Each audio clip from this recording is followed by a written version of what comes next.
So before I close today, I want to encourage you and remind you that God and worship has not been taken away.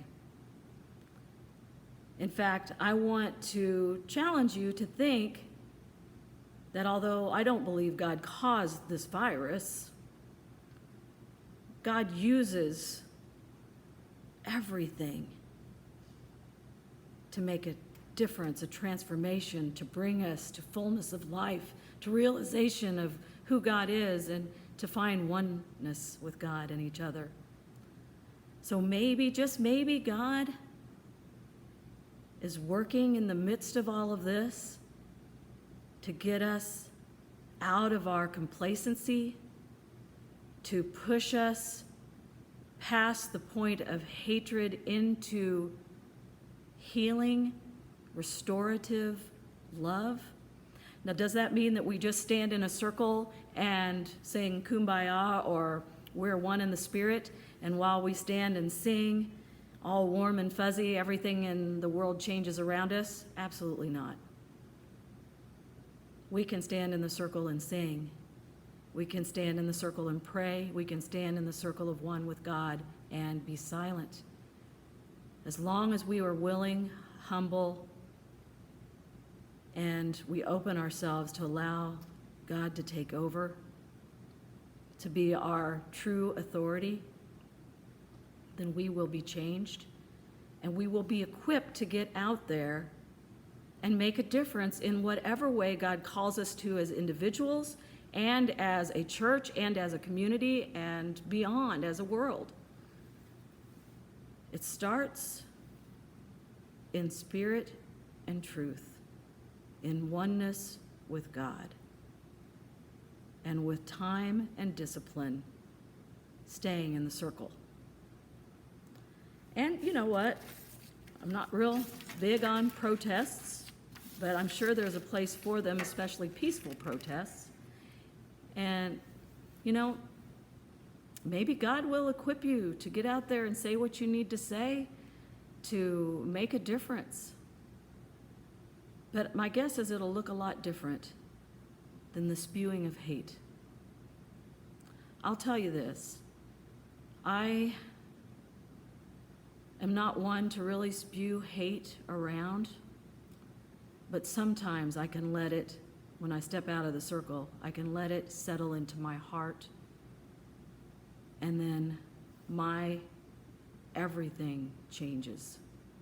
And I have to get back in line in the circle with God before I can get in the circle with you and see you in the way, the wonderful way that God has created you. No matter what our differences are, I do believe that we can love alike. We may not think alike, but we can love alike. So I encourage you, I want you to join in the circle. I can't make you, and it's not a group decision. This is your decision to step into the circle, to say yes to God through Jesus Christ and by the power of the Holy Spirit, to say, yes, I want to join you in the circle. Change my heart, oh God. Mold me, make me. I want to join in the circle. So, covenant with me and others today. Instead of rolling our eyes, we're going to close our eyes in prayer.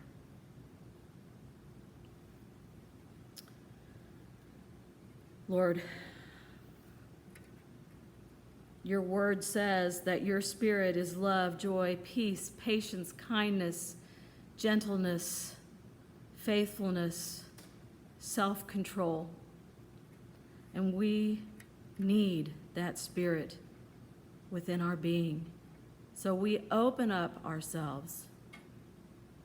We step into the circle with you to become one with you and one with each other ultimately, so the world will see that you are real and that you are everything, and that you bring a mess and chaos into a beautiful picture. You create beauty out of chaos. Take the chaos in our own hearts and minds and help us, Lord, to return to the masterpiece that you created. We do love you, Lord. Sometimes we love our own way and our own selves more. Help us to get back in the circle with you and to stay there. Lead us so that we will be one in the Spirit, and so that others will know that we are Christians by our love. Amen.